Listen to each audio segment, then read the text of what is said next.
Easy ആയിട്ടൊരു chicken roast എങ്ങനെ തയ്യാറാക്കാമെന്ന് നമുക്ക് നോക്കാം. അതിനായി സവോള, ചുവന്നുള്ളി, പച്ചമുളക്, ഇഞ്ചി, വെളുത്തുള്ളി, തക്കാളി, മല്ലിയില, പുതിനയില, പിന്നെ ഈ പൊടികൾ ഇതെല്ലാം ചേർത്ത് മിക്സ് ചെയ്യുന്നത്. അതായത് മഞ്ഞൾപ്പൊടി, മല്ലിപ്പൊടി, കുരുമുളക് പൊടി, മുളക് പൊടി, ഗരം മസാല, പിന്നെ കുറച്ച് കല്ലുപ്പ് കുറച്ച് ടേസ്റ്റിനായിട്ട് നമുക്ക് ആഡാക്കാം. ഓക്കെ. പിന്നീട് നമുക്ക് ഉപ്പിൻ്റെ കുറവുണ്ടെങ്കിൽ പിന്നെ ആഡ് ചെയ്ത് കൊടുക്കാം.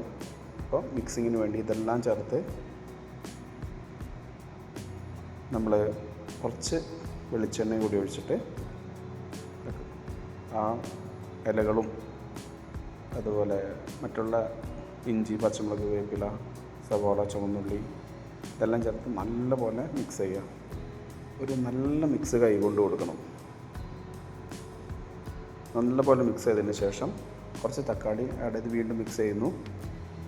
പിന്നീട് നമ്മുടെ ചിക്കൻ, കഴുകി വെച്ചിരിക്കുന്ന ചിക്കൻ വളരെ ചെറിയ പീസായിട്ട് മുറിച്ചിട്ടുള്ളതാണ്. റോസ്റ്റ് ആയതുകൊണ്ട് അത് നല്ലപോലെ മിക്സ് ചെയ്യുക. ഏതാണ്ട് നമ്മുടെ ചിക്കൻ കറിയുടെ മെയിനൊരു ഭാഗം കഴിഞ്ഞിട്ടുണ്ട്. ഇലകളെല്ലാം ഇട്ട് ഒന്ന് മിക്സ് ചെയ്തെടുത്തതിന് ശേഷം ഒരു കുറച്ച് നേരം റെസ്റ്റ് ചെയ്യാൻ വയ്ക്കാം, ഒരു അരമണിക്കൂറൊക്കെ. എന്നിട്ട് ഒരു പാനിലേക്ക് വെളിച്ചെണ്ണ വെച്ച് വിടാകുമ്പോൾ കുറച്ച് വേപ്പിലിട്ട് അതിന് ശേഷം ചിക്കൻ ഇട്ട് നല്ലപോലെ വേവിക്കാം. എക്സ്ട്രാ വെള്ളം ആഡ് ചെയ്യേണ്ട, ചിക്കനിൽ നിന്ന് വെള്ളം ഇറങ്ങുന്നതാണ്. അതുകൊണ്ട് നമ്മൾ വെള്ളം ഒന്ന് ആഡ് ചെയ്ത് ഒരു ചാറ് രൂപത്തിലേക്ക് വരുത്തണ്ട. ഒരുവിധം വെന്തിട്ടുണ്ട്. ഇനി വെള്ളം വറ്റിച്ചെടുക്കണം.